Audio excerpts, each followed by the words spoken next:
Welcome.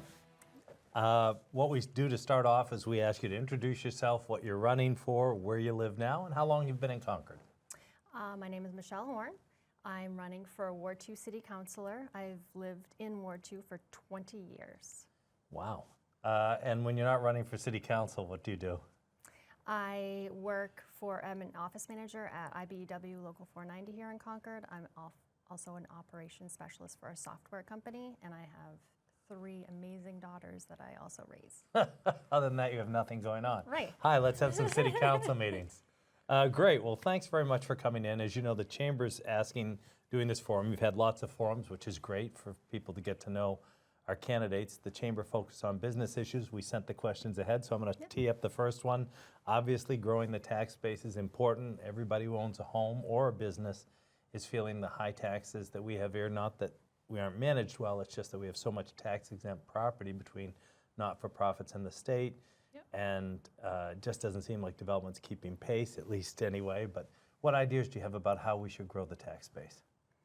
I would like to see us reinstate the Economic Development Advisory Committee so that we can have a lot of people that are well-versed from the city on it, and I think that should include also someone from the Chamber. Me personally, I work daily trying to attract electricians to our area. If you find any extras, would you do me a favor and let me know? Well, that's the problem. Yeah. And I think on the City Council, I would like to expand that to all trades. Because like you said, if you've tried to hire a plumber, HVAC person, there's quite a shortage. And I think with all the development we are talking about, it would be fantastic to have local tradespeople and contractors doing the work and keeping the money in the city. So that's what I would personally like to see, but then I'd like the advisory council that's more versed in other areas of business to see what they have to offer. That would be a great idea, and with the IBEW and I think probably some other trade unions around, we should be able to set up training programs here perhaps more easily than in some other locations. Probably easier than trying to do it in North Conway or something. Yeah, we have, right in Concord, we have our electricians apprenticeship program, so. Unbelievable, right yeah. And maybe we could get some other trades in there. I know that the Technical College in Manchester does the building trades, but boy, it'd be nice to attract them here. Yes, absolutely. All right, well, I think a lot of candidates have talked about reactivating the advisory council. And, you know, when you think about it, trying the magnitude of building 8 or 9 equivalents of the new Mazda dealership, the Grapponi Mazda up on the Heights every year to keep our tax rate manageable seems like a very tall order. And surprisingly, even though Concord isn't very large, is a large geographically, there isn't a lot of area for development left, which is a challenge, I know. Good ideas. Hopefully you can help us do that. Next question is the affordable housing. And you know, there's a lack of housing at all levels, at single-family homes, modular homes, co-ops, government-assisted housing, workforce housing. And everybody talks about increasing the density, which is great, that helps, but that's 10 or 15% of the cost. And you deal with it in your professional life, knowing what electricians can make now versus 10 years ago and the cost of supplies. What thoughts do you have on how we might increase the housing supply? I think we need to look at the zoning, obviously. I think we need to look at the cost and red tape of permitting so that we can entice builders and developers with, it shouldn't be so difficult for them to develop or build. I think I would like to require when there are developers that it has to be mixed income housing so that we can have housing for the engineers and the lawyers and the teachers and the blue collar workers, and there has to be a mix of the housing. That's important.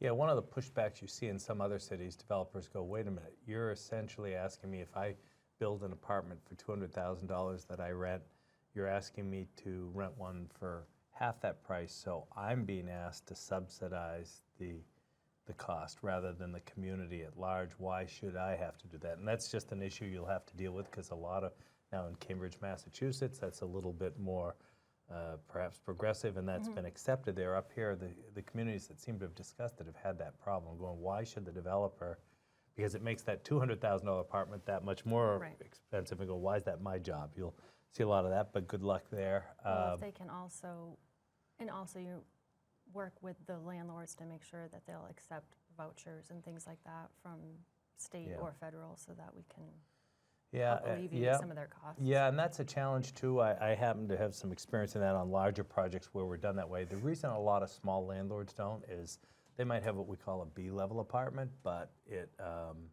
might not meet the standards of HUD, and they're very reluctant to get in there. And as you may know, the Supreme Court had a rather unusual decision that says at the end of a lease, it's not the end of a lease. The tenant gets to stay forever unless you take the apartment out. So I think a lot of landlords are very reluctant there, but you're thinking about some interesting ideas. Good luck. Homelessness, that leads right into homelessness, which is part of the housing issue. We've got some great groups that have worked on it. The Concord Task Force, I used to be on a state task force, the Coalition, the Friends Program, Family Promise. There are lots of groups working on it, but it just seems like they can't keep up with it. And then there are some in the community who worry that if we housed every person who's homeless here, that would bring in another 100. What's your thinking there? Obviously, it's a huge issue. I think that we need to relook at, the city itself needs to relook at the plan that they wrote to end homelessness, because it was written 10 years ago. I want to see a plan that's actionable, has goals that are achievable, that we can check in on and make sure we're reaching those goals. I really think that the steering committee to end homelessness needs to meet more than every quarter, because obviously the climate of the homelessness situation changes, seasonally, daily, weekly, and it needs to be addressed in that manner, and having them meet every 3 months doesn't help as much. And like you said, we have so many great nonprofits working on it, but I think the city needs to take the lead and get everyone together. They need to get more buy-in from the county, because in the county, most of the homelessness is here, and I don't think the county is contributing enough to us. So I just think if the city takes the lead and pulls everyone together, we can do a little bit more. Amen. Boy, a little bias here, but you hear towns like Bow saying, please extend our water line. We should think of regional cooperation. And I go, gee, when they had the power plant paying half their tax bill, they didn't want to share that revenue with us, and they don't seem to want to share any of the homelessness burden. And I think in the not too distant future, you will see somebody walk into a Hopkinton town hall and say, I'm homeless, I want to be housed in Hopkinton, and maybe that will make it a regional problem, because there is a state law that says you have to take care of those who are indigent in your community. But some good thoughts there. I think the city has been a little reluctant to be the lead. They've been a player. And of course, there are those court decisions that say if you don't have a place for people to stay, you have to let them camp. So a lot of people wonder why Concord lets people camp. Maybe we're going to have large campgrounds. That's done in some places. What about tourism? Concord sees, a lot of cars go by, but not enough of them get downtown. So you see a lot of the merchants here, some really nice stores saying, hey, we need more volume. You look at Portsmouth 40 years ago, there was no tourism. It was a bunch of off-duty drunk sailors and airmen going at it and duking it out and having some great bar fights on Ceres Street. I'm old enough to remember those. Do you think tourism should be part of the economy, or is it a minor thing because we're not in the middle of the White Mountains? And if it is an important part of the economy, what should the city be doing there? I do think tourism is important. I think you want to also reconcile with our quality of life. Some people don't want a ton of people here for tourism, but if you look at the city of Portsmouth, like if you Google the city of Portsmouth, the first thing that comes up is Go Portsmouth, which is an amazing tourist website, and it draws people there. Concord is not branded that way. If you Google us, it comes up to our city website, which is not the best, and I don't think You're being so kind. I don't think it necessarily entices people to move or even visit here. So it would be nice for us to come up with an identity and brand ourselves as some sort of site for people to visit. Recently, Keene got $2 million to do that, a branding, and Manchester just got $2.5 million, and Concord to date never even applied. Wow. Which is, there's money out there for that. And in Portsmouth, for the last 40 years, the city council's made a direct appropriation to the Chamber of Commerce to support a person just promoting tourism.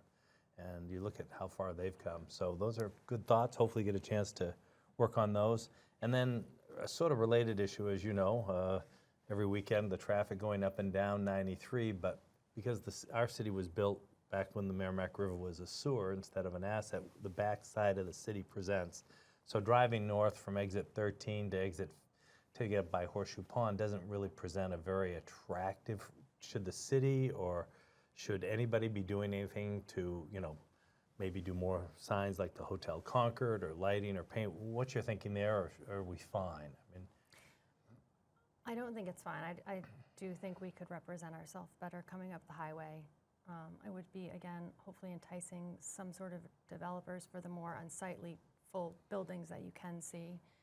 And this would go back to the branding and identity. Before we go too far into looking at our skyline, are we going to be identifying ourselves as more our architecture and our history? Do we want to be known more for arts? Do we want to be an innovative city? I think we need to know that before we look at our sightlines and our skylines, but it would be nice to have a much better view from the highway. I think you're the first person, Tim Sink and I are splitting these interviews, the first person I think that's an interesting answer. I think it may be a great answer that don't put the cart before the horse, let's figure out our identity. And we have some wonderful history here. We've got a state house. Apparently there are hundreds of thousands of people every summer drive around trying to visit every state house. Ours is closed to visitors, which drives me crazy and a lot of us who are in the downtown, but that's good thinking. Those are our 5 questions, but is there anything that you want to tell us that about your candidacy or why you're running that maybe we don't know that hasn't come out in some other forum you want to? I'm excited to bring a new voice to the council. I think I've not been in any politics before. I don't have any previous relationships with anybody in the city council or staff, so I don't have any allegiances before now, so it'll be nice to have a person that's working class, a new voice. Fresh perspective. Yes. Well, good luck in your campaign. I'm sure you've got a lot more of these forums. Thank you for participating and good luck, and maybe in January you're going to be sitting there working on all these issues. I hope so. Thanks. Thank you very much.